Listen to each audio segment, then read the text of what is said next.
Mga ka-showbiz, isa pang pinagchisismisan ng mga kababayang Pinoy sa Amerika ay ang tungkol sa kilalang aktres na matagal nang itinatago ang anak.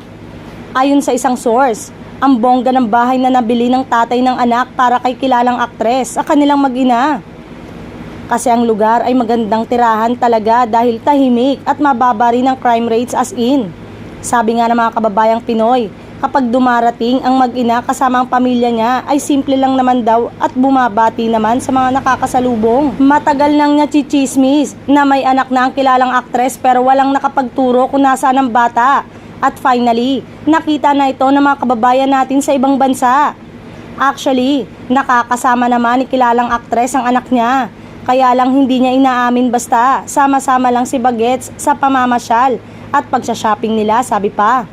Sa kasalukuyan ay hiwalay na raw ang kilalang aktres at ang ama ng anak niya dahil may hiling daw ang una na hindi maibigay ng tatay ng bata.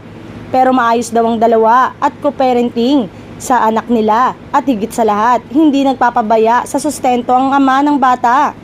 Sa tansya umano ay nasa 4 o 5 taon na ang Bagets. Dagdag pa ng source, sana sa rami ng blessing niya ngayon, kailan kaya niya ipapakilala ang anak sa publiko?